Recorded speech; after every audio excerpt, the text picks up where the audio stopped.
All right, welcome to hashtag randomly with Ronnie Jr. Today I wanted to do a quick conversation. Let me fix the microphone though first. Why is it so low? It doesn't allow me to say hello. Oh no, it's moving. Okay, are we good? Quick conversation. I wanted to do obviously pop culture guru extraordinaire, pop culture expert. I would like to call myself. Hopefully you think the same, but no, I like it all. I like all the Bravo shows, and I love the Jennifer Lopez, Janet Jackson, Madonna, all the things. But you know what I wanted to talk to you about right now. Um, I feel like I need a jug of water too. Why didn't I bring my water if I was going to sit down and talk the talk? No, what I wanted to talk to you about is everyone's making such a big deal about Vanderpump, and Vanderpump is, of course, the show.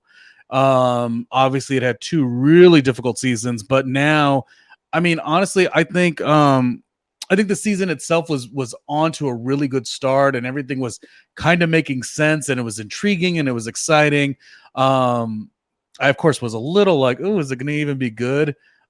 Katie and Shorts didn't really feel like it was going to be something, but the season was great. And then of course the big scandal that happened, in terms of Tom Sandoval and Raquel Rachel dating and all the stuff. But all it made me say was, oh, I feel for the Summer House fan base, because everything is all things Vanderpump right now. And these shows are very interesting. I mean, it was just not even 2 seasons ago where the show was going nowhere.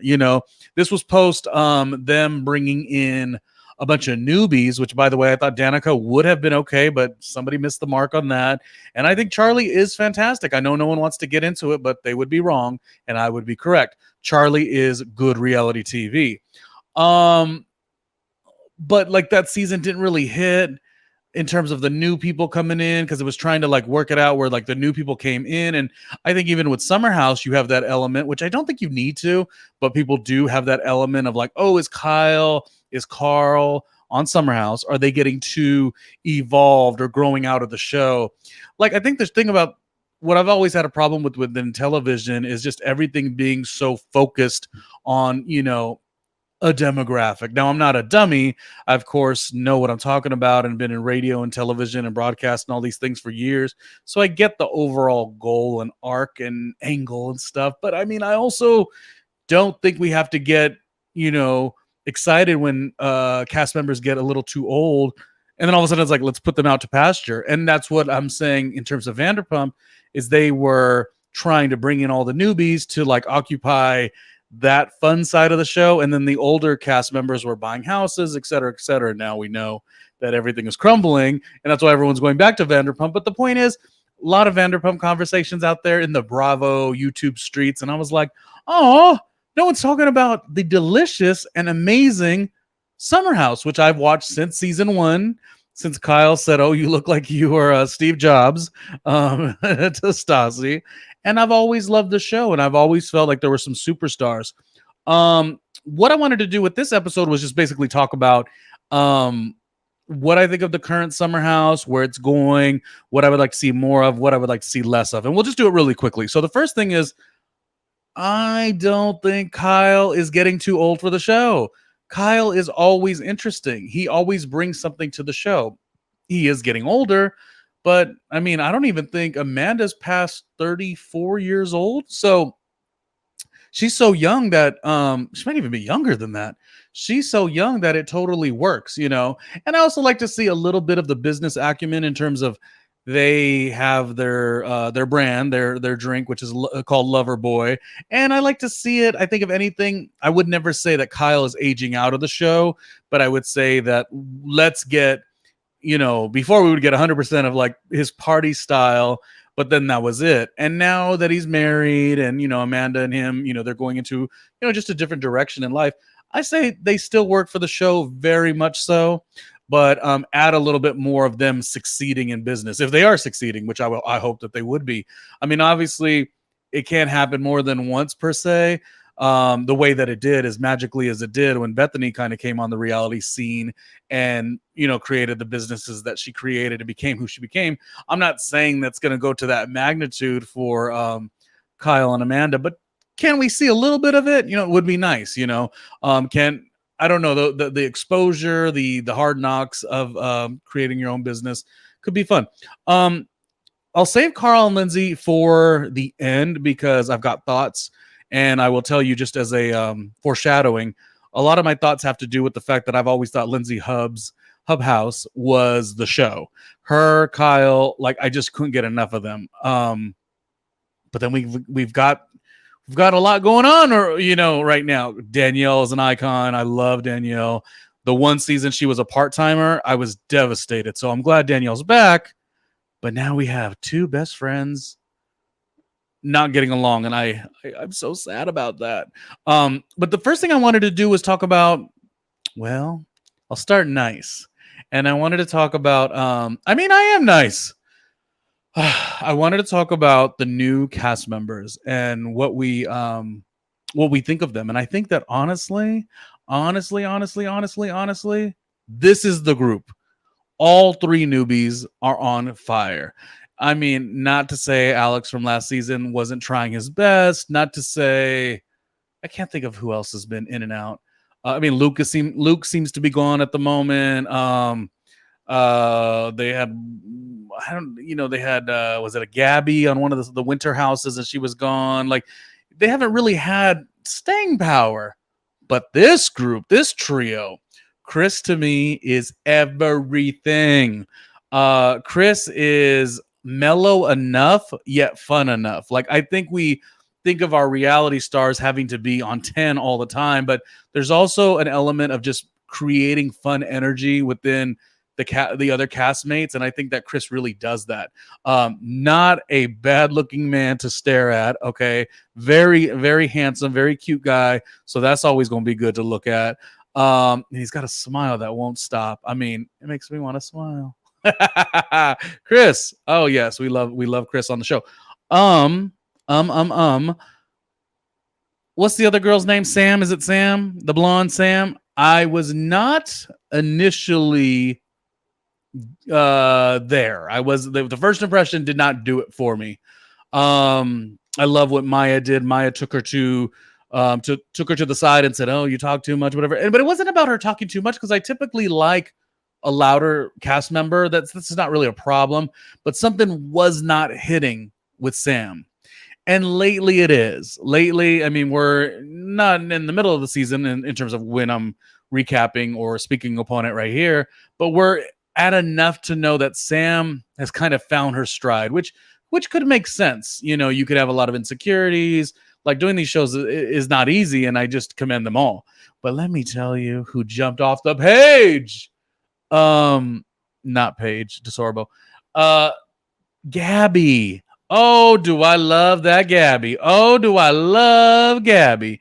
Gabby.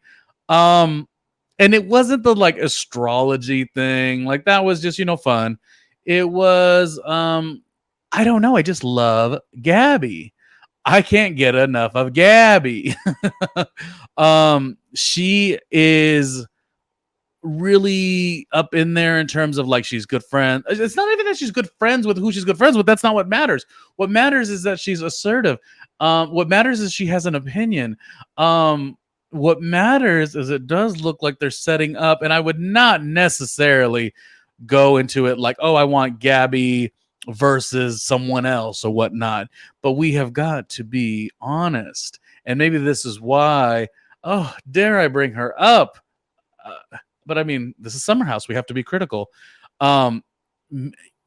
Sierra and Maya, I guess they were kind of like, making opinions on Gabby and, who she is or whatever. And I'm just like, are you threatened? I mean, Gabby is that girl. And Maya, I've always loved Maya. Sierra, never liked Sierra. Sierra has never made an impact on this show. No, she hasn't. Her, Hannah, and Paige have been the downfall of this show. Now, listen, anyone who watches, the first thing people go to nowadays is, well, Paige is, got this many million followers and she's on this show and she's on Amazon Prime. I don't care about none of that. Somebody succeeding does not calculate whether or not I think they're good for the show. And also, who asked me? Nobody asked me. I'm saying what I feel. Welcome to my channel. Um, what I'm saying is the upstaging that Sam, Gabby, and Chris is still a little mellower than I would think or would want. Um, the upstaging is happening. Oh yes, oh yes. Maya is still all in the mix. I don't really love how she started off with the issues with Lindsay because I'm such a Lindsay fan, but Maya is great. But that Sierra and that Paige and that Hannah, for that matter, have all been, and that Jordan. Remember, Jordan came in with Hannah and Paige. Some of the more difficult times of this show, Summer House, and I was said I was going to focus only on the goods, and the goods are we don't have lackluster castmates like Paige, like Hannah, and like Sierra. So we have Sam, who seems intriguing, Gabby, who's 100% that chick, a winner all day, and Chris, who is scrumptiously good looking. And I just think it's kind of working out. So who knows where it's gonna go? Who knows? Maybe all these people that I'm talking about become best friends. I don't really know or care. What I will talk about though is I'm so devastated. Oh, cry. Dry your eyes. Dry your eyes. Dry your eyes. I'm so devastated that we're seeing in real time or in filmed time Lindsay and Danielle against each other. I mean, I guess you have to give credit where credit is due. It may be Paige or Sierra stirring the pot, to make Danielle feel a little bit whatever. And yeah, I'm just so devastated. But I think Lindsay and Carl have to have a little bit of accountability for that. But at the same time, I think other people need to have their own personal adjustments and joy within the couple.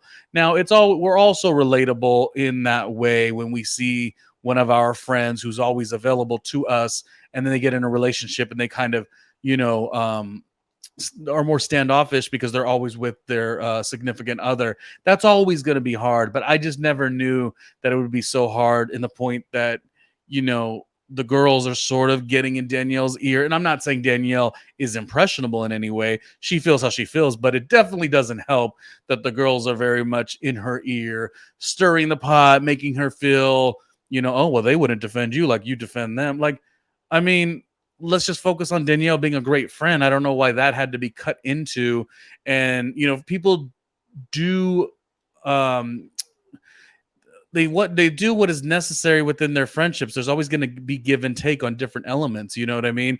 It just to me was like, I mean, I don't know. I don't want to overstep and blame everything on anyone else because ultimately this is Danielle and it's not Danielle's fault. It's ultimately Lindsay and Danielle who are in the issue. But I'm just saying I wish there was an outside commentators on the show that, maybe started to make Danielle feel like, well, hang out with us. And, now we're, by being in that group, you're kind of seeing some of the negative things because the thing is, Sierra, Danielle, Paige, none of them have ever liked Lindsay, which is shocking to me because Lindsay is the star of the show. Jealousy, maybe. So it's like, I feel like I'm saying Danielle is exactly who she is, and she's making the viewpoints that are so authentic to her. I'm not taking that away from her. Same with Lindsay. But I just think, yeah, the way it's set up this season, you hanging out with that other group and they're, oh, well, Danielle, and let me, they're kind of like being there for her kind of a deal. It's like, is it within good intentions? I don't know that answer. Anyway, I will say I'm loving the newbies. All three of them are fantastic. I love seeing Gabby's sister. That's fantastic. She's an author, and they got a cute little Instagram. I was loving that too. Sam was dating the guy, or well, I don't know if she was dating, but she brought the guy over who ended up kind of hanging with Madonna. So like, Sam is Sam knows how to pick them. And Chris to me is just mellow and it just works. Sometimes it just works. Sometimes if you don't got a lot going on, you have to show up theatrically and loud and be the life of the party. But some people could be just who they are and have a lot of fun. And I think Chris is really that guy. I really like seeing him on the show. I was so worried because if you have Kyle and Carl not getting along this season, what's that going to do towards like a dynamic of like, there's the women in the house, some of them I don't enjoy. And then there's the men in the house and none of them are talking, because, Carl, oops, excuse me, Carl and Kyle seem to have their problems. My last thoughts. I want the show to keep on going over and over and over. I think it's a great premise. I think it was hard the season that it was a pandemic, because the beautiful part about that show is, you come off the winter, you come off the cold spring, you jump out of your skin when it does get a little warmer in New York City, from the 7 years that I lived there, and definitely certainly plan to be back on a full-time basis, but I'm currently back and forth for the most part. But that vibe of working your butt off during the week and then on the weekends, traveling out and go, or at a share house or whatnot. That's exciting, and I don't want the show to not continue to go. So I guess what I'm saying is, even though Vanderpump is all anyone's talking about, Summer House, in my opinion, is still. I guess I should rate it 1 out of 10. I would say right now it's at about it's like a great strong 8.5. Low 9, like about an 8.5, 9. Great show, fantastic cast members. I think when everyone gets on the other side of this Kyle and Carl situation, I think it's going to end up being good and okay. I think the thing about Carl is we can't necessarily make it like, oh, he's getting too old, that's why this is happening. I think we got to get to a point where we're more like, well, that's not like anyone saying that he's getting too old, this is why it's happening, but it's saying he's standoffish because he's only with Lindsay. Lindsay's kind of controlling him. I don't think Lindsay's controlling him, but Lindsay is a passionate person, and that's who he's in love with. Like, I feel like sometimes the outside people are sort of also at the hands of the problems that they're creating. Like, I don't know, maybe some people could have been more supportive of Lindsay and Carl. Oh, wow, Carl, you lost your brother. That is a hard and scary thing to go through.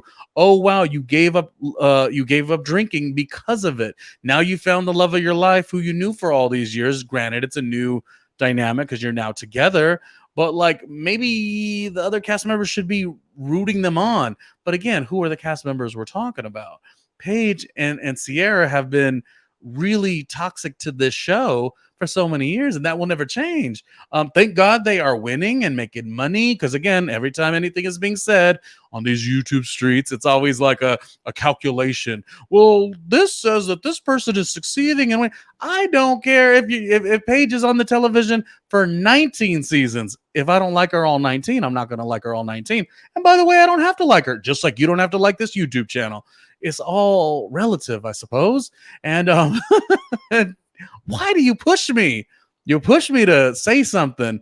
I'm just saying who's boring and who's not boring. You may think I'm boring. Now, if you did, that would be on you. I'm just kidding. You watched this far, so like, let's let it be. But anyway, Summer House is amazing. I love the show still.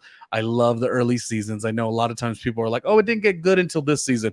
No, it was always good. I always enjoyed it early on. It's having a little bit of a moment, but hopefully things will kick into gear. And, they're doing a lot, too, within the Bravo space. Maybe not Vanderpump, but, I think Brian went to go do Winter House. Brian from Family Karma, mixing in a lot of the different casts into these, like, not Ultimate Girls Trip style, like on Peacock streaming, but like the idea of, going to a Winter House. All of it's fun. All of it's fun to watch. All of it's fun to think back within your life, like all the times you've had these big hangouts or whatever. So I'm into Summer House. I do want it to continue. If you want more content on me, it's hashtag randomly with Ronnie Jr. We'll sort of link everything together. I've been doing radio since early 2000s. So, there's quite a bit of history there. And of course, if you want additional stuff, things that we do on Patreon, that's patreon.com/randomlyRJ Jr. And of course, you can find me on Instagram and social media and all that other good stuff. Talking a lot about Real Housewives, just finishing Housewives of Miami, who I love, Larsa, Housewives of New Jersey, who I love, Melissa Gorga, and Dolores Catania.